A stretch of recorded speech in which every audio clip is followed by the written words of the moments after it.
We need to start talking about Tyrese Haliburton. When it comes to players in the NBA, I would like to argue that Tyrese is probably one of the most underrated. I feel like a lot of people like to throw that word around, whether it's about a team or a player or anything in general. I think a lot of people like to say that said thing is underrated. And most of the time, it's not as true, but with Tyrese, I would argue he deserves a lot more coverage than he's getting. And if we're not careful enough, Tyrese is going to end up as the best point guard in the NBA. Leave a like on this video, subscribe to the channel, also follow my Twitter. I talk about the NBA on there. And let's talk about why Tyrese Haliburton deserves our respect. There's been a comparison made recently, that is Tyrese Haliburton's season that he's having right now and Chris Paul's first All-Star season to now. As we can see, these averages are pretty similar. Honestly, if I told you these stat lines were flipped around, I don't think you'd be that surprised. They're not, but I'm just saying. I've seen people say that when they show the stat line, they're not comparing Chris Paul to Tyrese Haliburton. Now, before everybody freaks out, calm down everyone. I'm not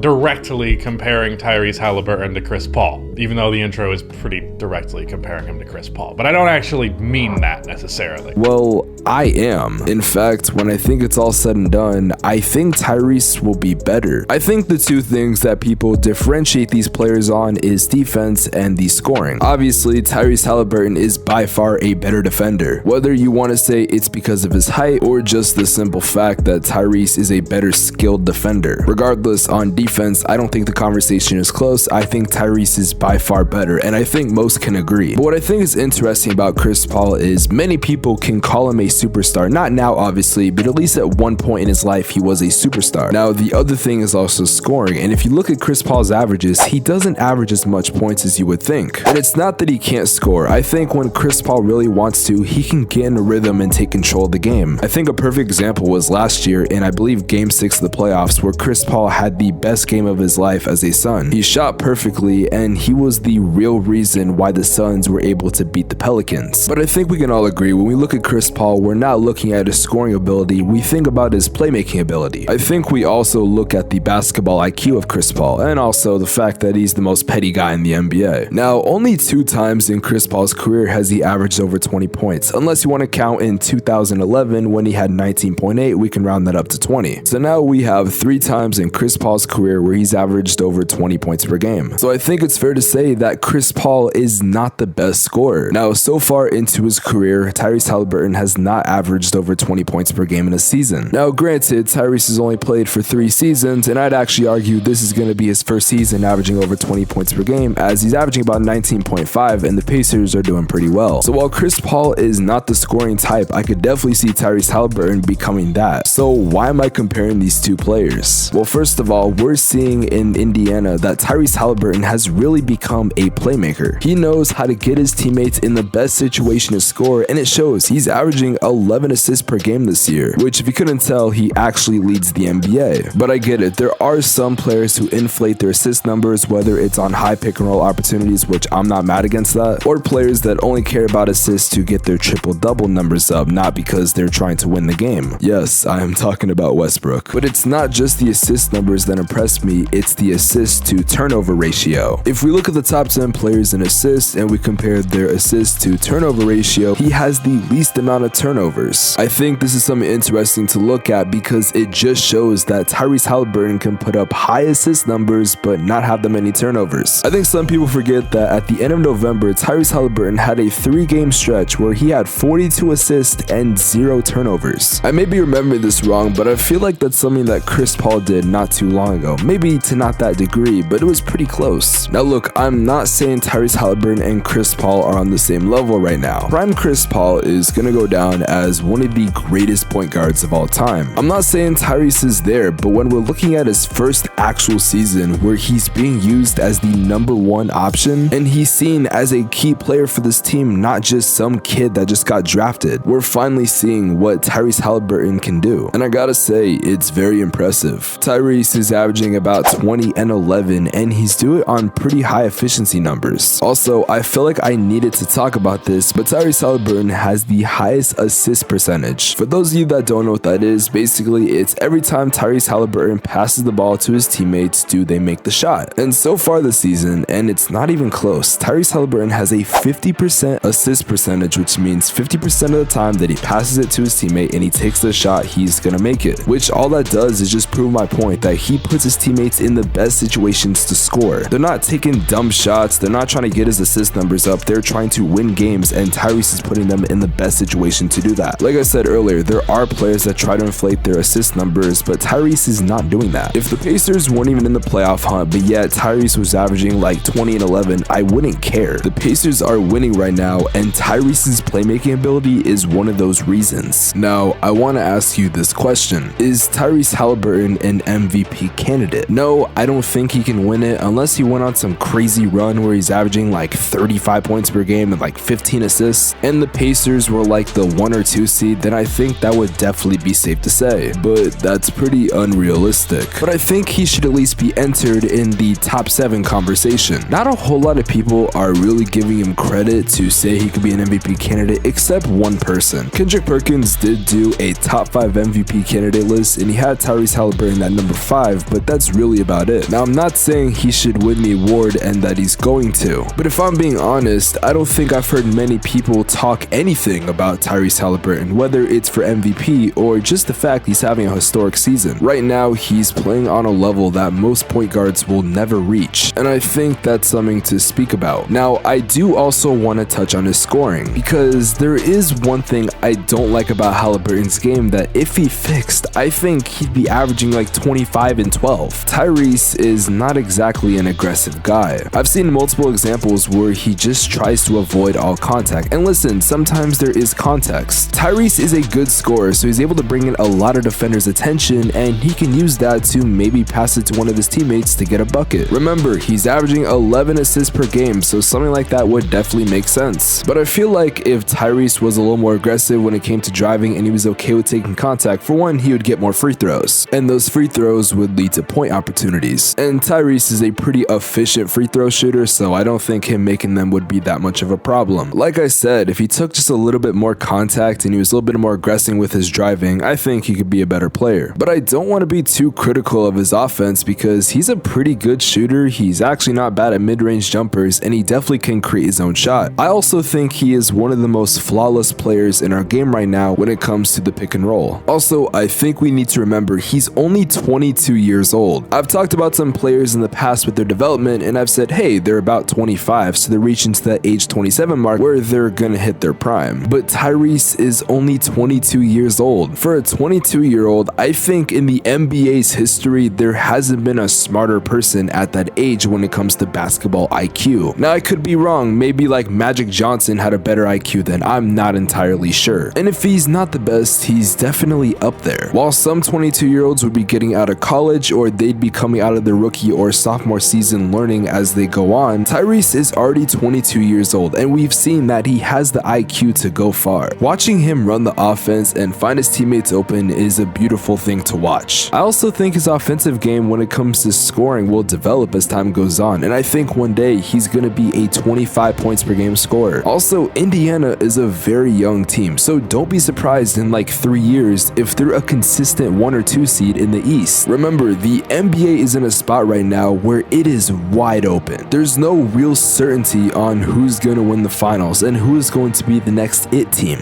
And looking at the Pacers with guys like Buddy Hield and Benedict Mathurin, which that's a whole other conversation we need to have. If Tyrese can develop into the top 3 point guard I know he's going to be, then I think Indiana is going to be the team to watch. And I think Tyrese is going to be the guy we need to watch.